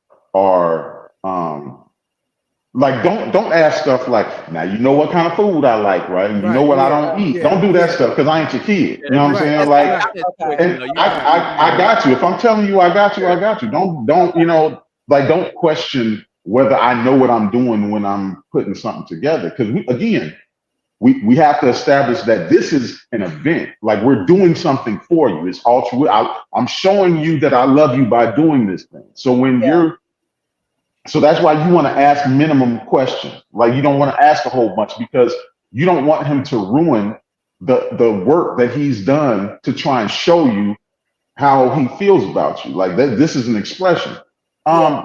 You can ask stuff like do I need to dress warm, or is this outfit good, babe? Or should I be are these shoes good, or should I be more comfortable with, like, that type of stuff? Yeah. Oh, okay. Yeah, I got you. Yeah, don't put your sneakers on or something like that. If we feel like you're probing, you know how y'all can ask questions. Well, what time are we going? And then y'all check in Google what events is open at like 3 o'clock in the afternoon. Don't do that. You know what I'm saying? Don't probe to try and get information. Allow us to surprise you. So ask stuff that doesn't change one thing or another. And then give yourself, if you love this man, if you trust this man, if you have faith in this man, give yourself the gift of allowing him to surprise you. Right? Yeah. Because when he does, and he's hit it out the park, you're gonna be all over that man, because he done did his thing, and you didn't have to like, because a lot of times what women are doing when you're asking those questions is you're trying to make sure, right, exactly. you're trying to make sure that he's doing what you would do. Yeah. You're asking these questions to make sure, like, now, did you get out enough money to take care of it? Like, did you already set the reservations of blah, blah, blah? Don't, let him handle all of that stuff. Ask the minimum stuff, like, are we taking my car, your car, or are we, do I dress comfortable? Are jeans okay? Do I need to wear a dress, or do I need to wear jeans? That type of stuff is okay. But anything concerning what we're doing, when we're going to be there, that type of stuff, stay away from. Let him surprise you, because this is him showing you he loves you. Okay. Let him do it. Come on now. To add to that, if you want to be honest with him, or whatever, how to approach him, and if you don't trust him, you have to tell him that. It starts there. It starts with the honesty with yourself. You got to be honest with yourself and say, listen, I'm struggling. I don't trust. I just don't trust you yet. I just don't trust you yet. I just don't trust you to manage or do this or surprise me or whatever. I just don't. First thing and first. I would definitely do that. Another thing that and I'm noticing this is from a lot of women, that you can't dictate how men are supposed to feel. And if we're telling you this is how it makes me feel when you do this, then that's what it is. You can't just go and interpret it as it being something. No, it ain't. It's you should be doing this. You should be feeling this. Y'all have to stop doing that. We're telling you that because you don't trust us, you don't believe in us. And we need that support. That we need that. We don't need nothing else from you. If we don't get nothing else from you, it's the belief and you trust us. If none of those don't happen, what else do we have? If you don't believe in us, it's not gonna function. It ain't gonna function after where you need to. Let me play this clip. This is a couple. They've been on the rise. Rita Smith and her husband. They've been the cutest couple. Oh my gosh, I think they've been married like 47 some years, 40 years or so. And she talks about trusting her man. And they are just the cutest couple. Oh my gosh, they're like frisky and all of this. And they've been on the rise.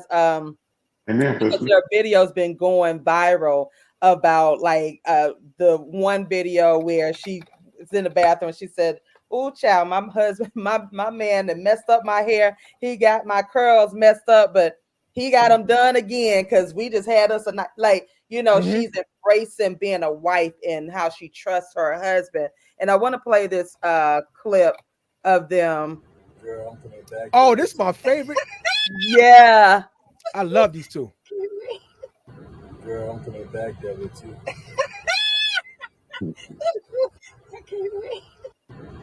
That was it? Oh, you know what? I must got the wrong clip. You got the wrong clip. Oh, yeah. While we're looking for the right one, I'd like to add to that last point. While we're looking for the right clip, I'd like to add something to that last point. The idea that a person who expresses their feelings can be told that what they feel is invalid or should be or should not be received in that way is a point that I have made during this discussion. The only side of it is the flip. When Johnny, when you said earlier that women can't tell men what they're supposed to feel like. If they say, "I don't feel believed in," then that's just what it is. What I've been saying is, if he expects her to trust him, then he should trust her as much. He should know that when she is asking certain questions, that she's not trying to undermine him. That's what I've been saying. I didn't say that he's not feeling what he feels, because that is what it is. The same way that when a woman says, "I'm feeling some kind of way because I want certain things answered," he says, "No, you don't feel that way. That's invalid. You shouldn't need that." That's exactly what I'm saying is not correct. Exactly. Right. And so for his position to be to her now, if I tell you that I don't feel like you believed in me, then you need to change what you're doing. If we're dealing with healed people, what she is asking him is not a challenge. If we're dealing with healed people, she's asking the kinds of questions that enable her support of his decision, such as, how long are we going to be gone? What do I need to wear? Those questions translate into the same thing that the lady in the video was saying. How can I support you in your action to show your love to me? By trusting. Mark already said it. Mark he's going to give you everything. He's going to give you everything. Saying. The point that the distinction point is this. If a guy expects his woman to trust him, then he should equally trust her. He should understand that when she does have a question, that she's not challenging what he's trying to say. She's trying to get more information in order to support that decision. Just like the lady in the video was saying. There are women who don't do that. I understand. There are women who ask all these questions because she doesn't trust him. You said a few minutes ago that if she doesn't trust him, that's what she needs to say. I agree with that. A lot of women won't, though, by the way. Nonetheless, this relationship thing is mutual. Right. So if I hear you say that what I'm doing makes you feel that I don't trust you, if I hear you say that what I'm doing makes you feel like I don't trust you, then my follow-up is going to be why? Tell me why tell me why you don't feel like I trust you by what's happening. And in that discussion, again, we're assuming healed people. Yes.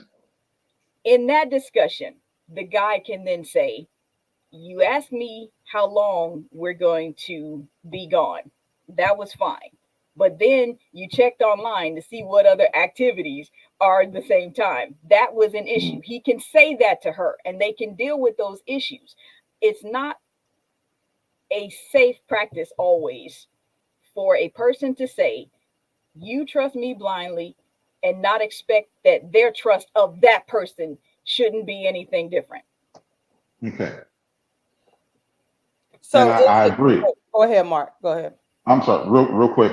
But again, we're talking about two healed people. So if they're both healed and there's not a fear there that the other person is going to either take advantage or do something to hurt the other person, shouldn't she not need that extra information to support his decision or support his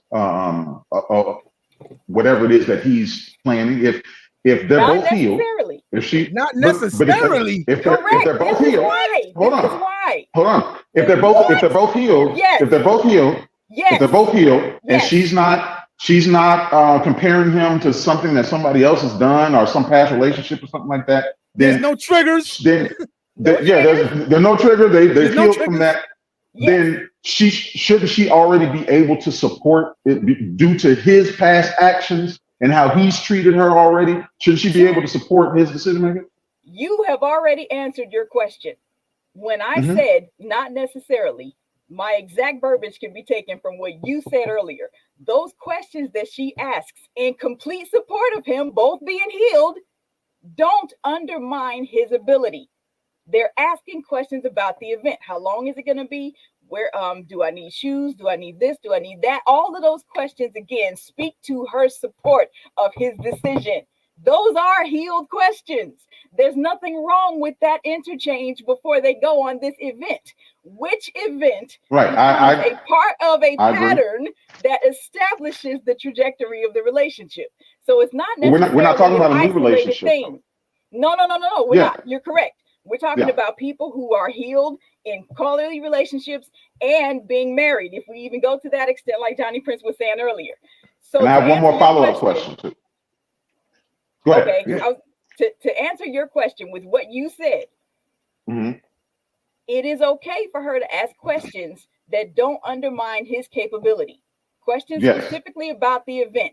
That is the circumstance that I was referring to when I said it is not necessarily factual that if they're both healed, that she should never have any questions. That's not true. Okay. No. I agree. We established earlier though. That's why I guess that's why we kind of didn't think on that, because we had already established earlier that there are certain questions that are okay to ask, like, are the pumps or flats or something, so we have but also that's not the way that okay, go ahead. But second follow-up question is, if we're talking about two healed people who have gone through and done the work and healed from past relationships, and you're asking what I perceive as questions that are above hey, do I need to put on a coat? Do I need to, wear gym shoes? Asking questions above that. And I tell you that you asking those other questions makes me feel as if you don't have belief in me. Shouldn't you alter your approach after that? If we're talking about two healed people, like I'm telling you how that affects you. I hear you. If we're talking about two healed people and you tell me that what I've done is affecting you in a certain way, whether or not I should immediately alter my approach does not become the most important question. Let me tell you what the most important question is. Why do my questions make you feel that way? Because if you're overreacting, even if we're talking about healed people, sometimes mistakes happen. If you're overreacting, then me changing my behavior enables your dysfunction. Yeah, it's very important to know why. Exactly. So that's the most important question. When a healed person expresses a feeling, that person receiving that feeling, their first responsibility is not to change. It is to understand the source. Address the source, treat the source, the cause, and not just deal with the symptoms. So let me do a follow-up. I should have named this one "Do You Trust?" I don't know if this is but I think the answer is no. Support. Why? The answer is no. Like it's still a combative conversation, because the men are saying what they hear from us and what they're seeing, and then we as women are still, some of us are still like, well, we're still not hearing, because I'm gathering now, and I'm taking my notes, and I'm going back. I'm texting Chef like, I apologize, I didn't hear you. That's why they scream, bro. Very good, very good. Right. Thank you. Because again, I do hear and understand you. And it being married is a little bit different. Now, if I was dating, it'll probably be a little bit different. No obligation to right. I really don't have that obligation to trust you. But if I'm dating to marry you, then it's going to be a little bit different. But now that I am in 7 years, going in 7 years, there should be a level of trust that I should have for my husband, and vice versa, because I know Chef trusts me, right? He trusts me. He trusts me with the finances. I don't even know if he consciously tested me, but in our beginning relationship with money, but he already knew I was not going to steal from him. I'm not going to do X, Y, and Z. He already had that level of trust with me. It was me that wasn't trusting him the way I was supposed to, because as a woman, I still had this stuff in the back of my head that he was going to do what my ex-husband did, X, Y, and Z. However, that's why I had to go and revisit my strategies and say, wait a minute, God placed this man in my life this time around, so I have to trust him. One thing, I couldn't find the clip. I'm gonna bring them the clips back on for our next segment next month. But one thing I did like, I was trying to find the one when she talks about she trusts her man, and she's like, if her man says they going this, that, and another, she automatically, there's no question about it, she is going, because that's how much trust. And I understand that the levels of trust you got to build that up in your relationship, in your marriage, because you go through seasons and whatnot. But it should get to the point where we're not constantly questioning our husbands in that matter. You know what I'm saying? My mom trusted my dad. My uncle, my aunts trusted their husbands, and I watched that. They allowed their husbands to lead them. And I think this is the problem with a lot of us, or some of us women.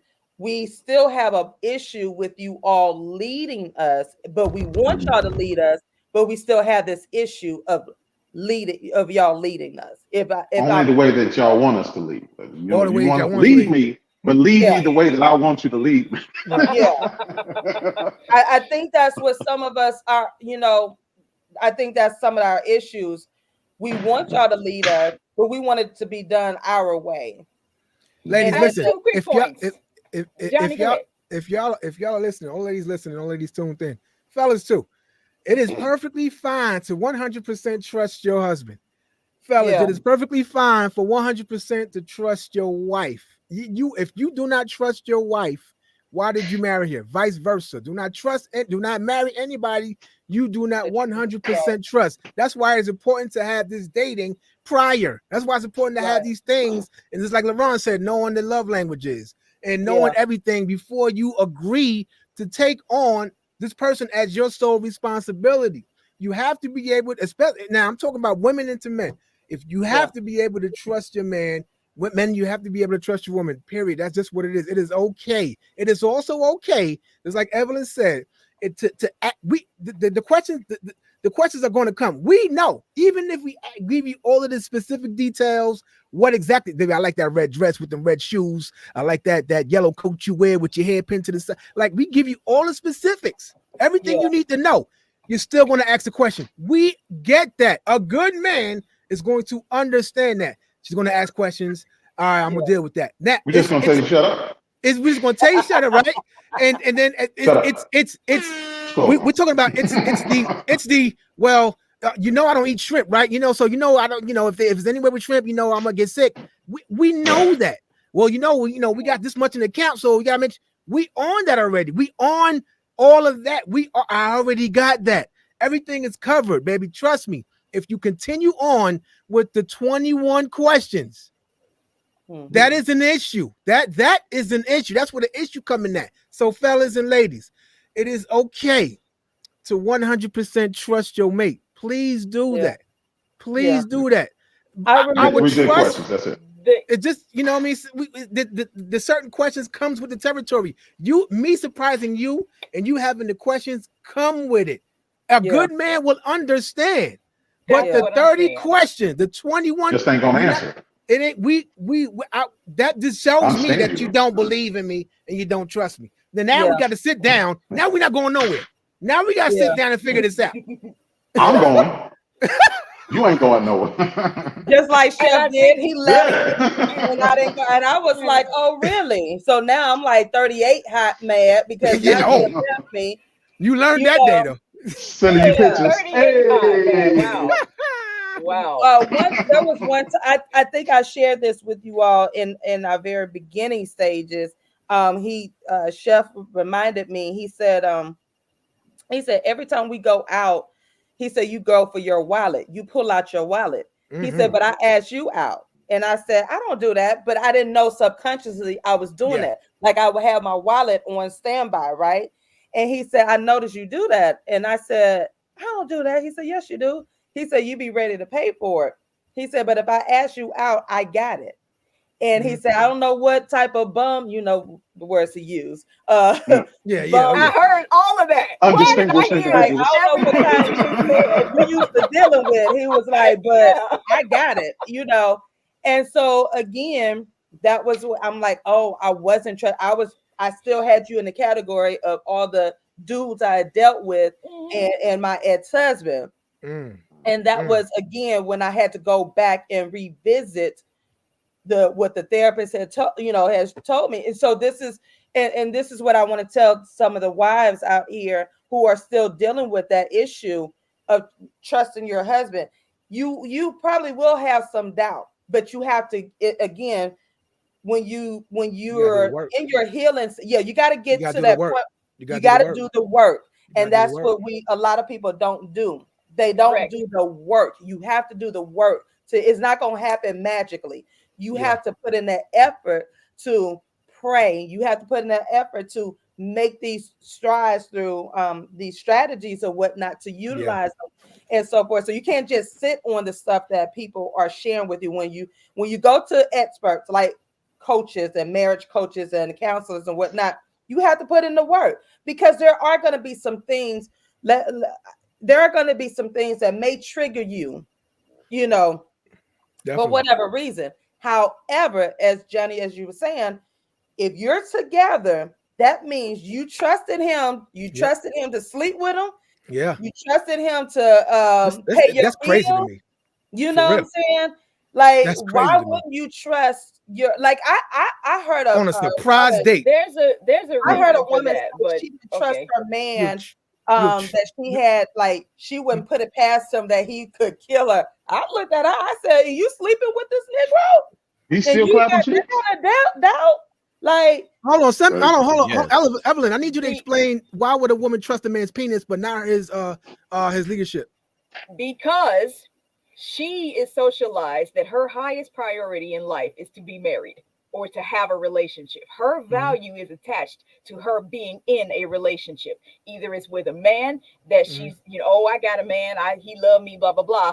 Or she has some kids. She's somebody's mother. Her value is always attached to somebody else. So her feeling worthless without a man, her feeling worthless without kids will make her susceptible to accept a lot of things that he does that are not right.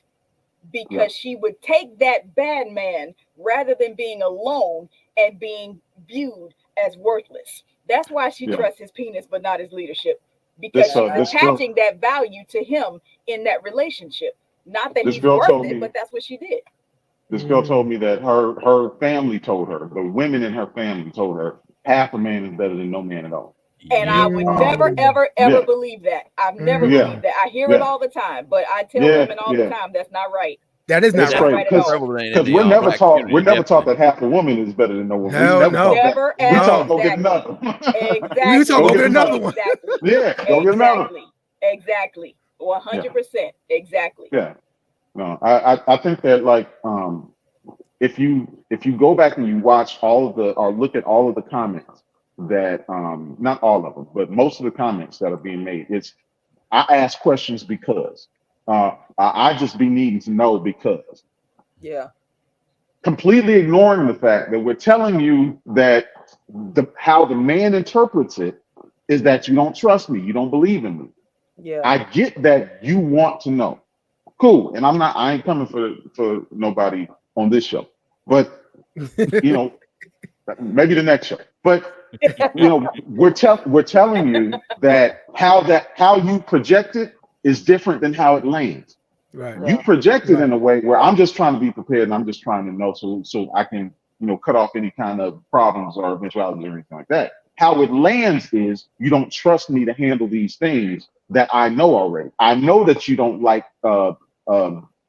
steak. I know that you can't take garlic or else you'll break out. I know these things.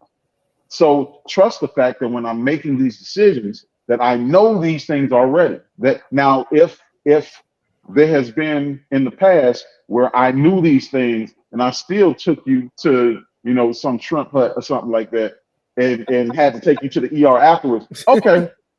You can ask some questions. Exactly. You can ask me a couple questions. Exactly. Okay, go ahead. Sorry.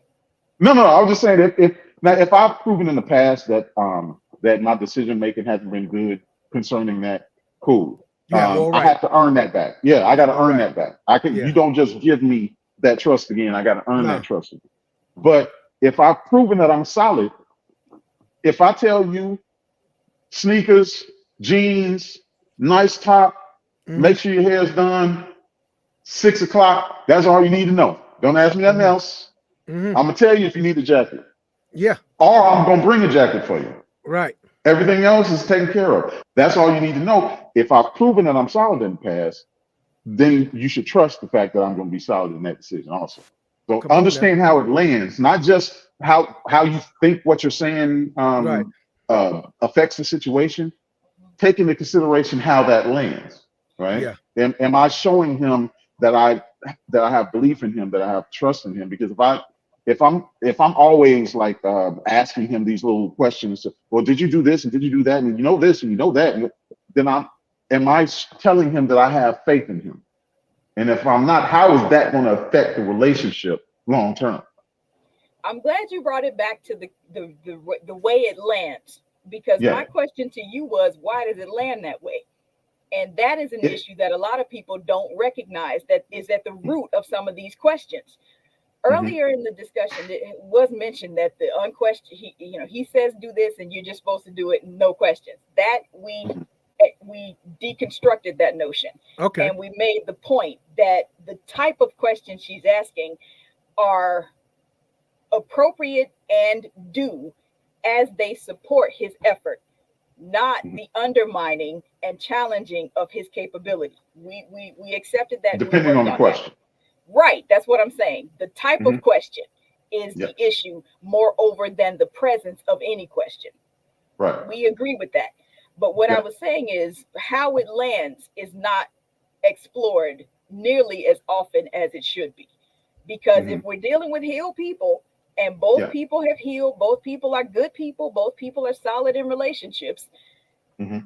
If he is still feeling some kind of way about the good questions that she asks, it's not on her to automatically alter her behavior and just fold over into what he's saying. He is going to be enabled in his brokenness if she does that. If she continues to just go with whatever he's saying, when the premise of why he's saying it could be flawed. Yeah. Or we're talking about two healed. If we're talking about two healed good people, a good woman, a healed woman is not going to ask 21 questions. Like you have to understand that. Undermine, right? You have to So understand that. We're talking about the good no, you questions, didn't say that. I know you didn't say that. We're talking about 1 or 2, 3 questions. We get that. We get that. But that 4th or 5th, that 6th question, it's like the red light goes off now. You get The red light goes off now. You get 3 solid questions. That's you it. get like three questions and stuff because I already 3 gave you good everything. ones. I told Make you them what good. to wear. I told you exactly what to wear. Everything, but everything you need to know.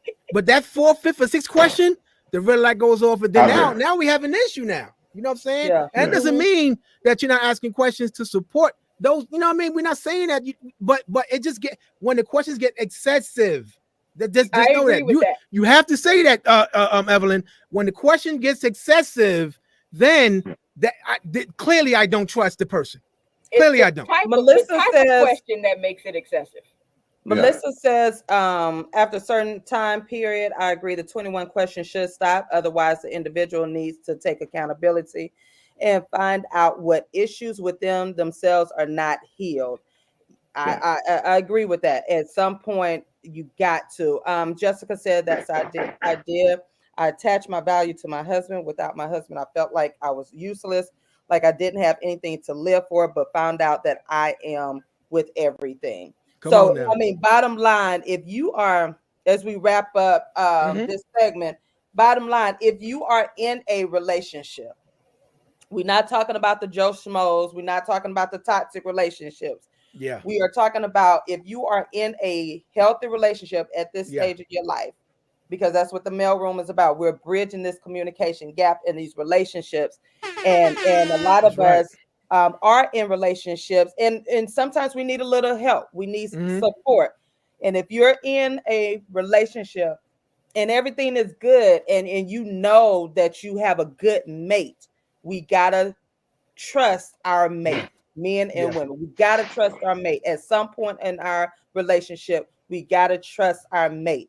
Because again, if I'm sleeping in the same bed and I'm giving you my body,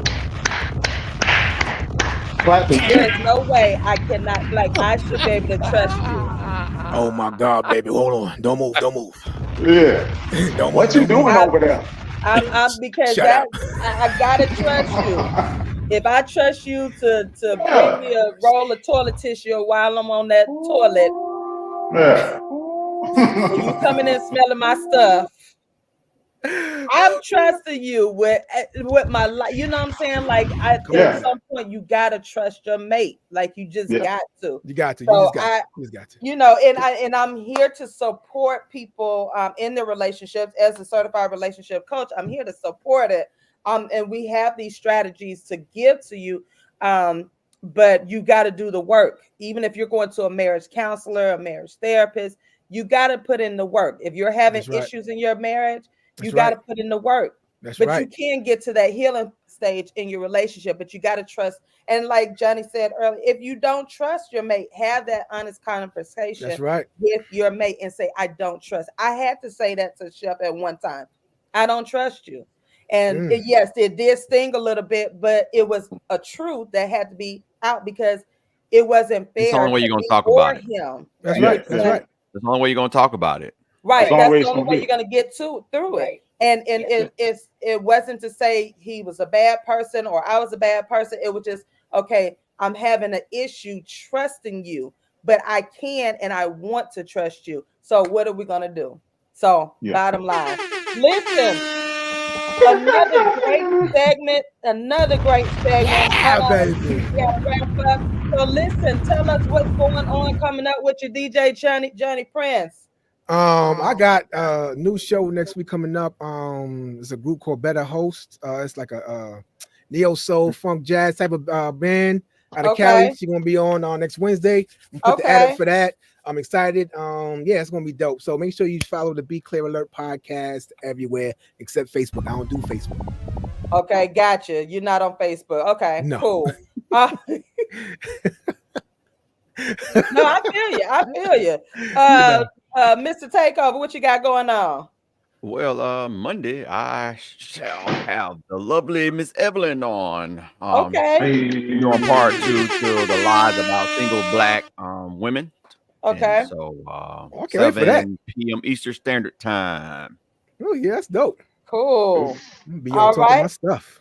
Miss Whitney, what you got going on coming up? Well, as he had mentioned, the podcast Monday for the lies being told about single black mothers. And you can follow me on Facebook, Evelyn Whitney Books, Instagram and Twitter, eWhitney Books.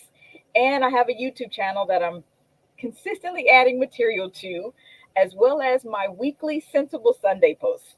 Awesome. Mark B.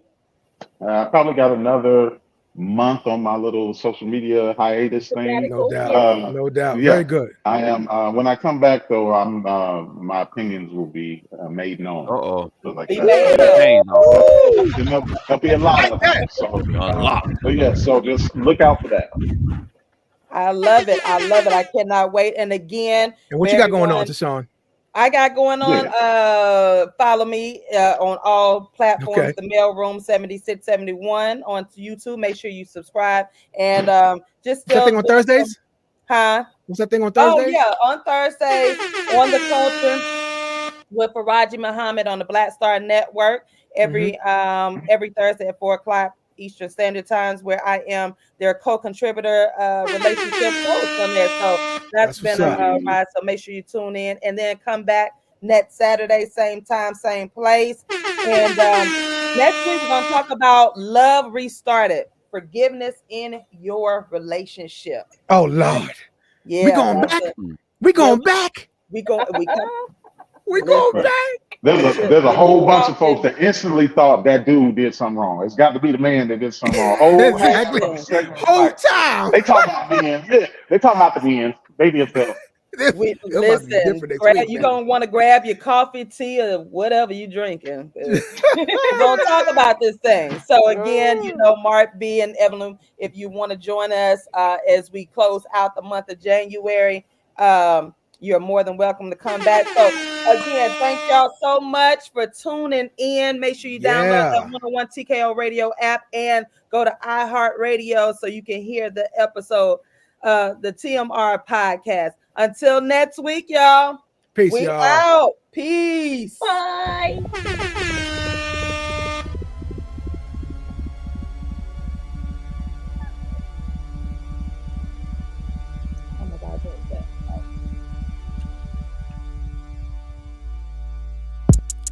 The Mailroom, I be tuned in. Listen in to TaShon, she be going in. Y'all. Black queen for us black kings. We can learn a thing or two when we're locked in. One of the few places we can be heard. Facts, man, I rocks with her, that's my word. The show is enlightening, engagement always enticing. I always come with an open mind, I'm never frightened. Guaranteed to walk away with minerals. Now that I'm thinking everything else is minuscule. We're the fools who don't protect black women. No arguing, disrespect, and that's it. Please come in peace when you call in, cause our friends ain't no slouch, fair going in. The Mailroom, messages from him. Y'all better listen if you want to win. The Mailroom to stay, the Mailroom, yes, it's here to stay. Messages from him, tune in. The Mailroom to stay, the Mailroom, yes, it's here to stay. Messages from him, tune in. The Mailroom to stay, the Mailroom, yes, it's here to stay. Messages from him, tune in. The Mailroom to stay, the Mailroom, yes, it's here to stay. Messages from him, tune in.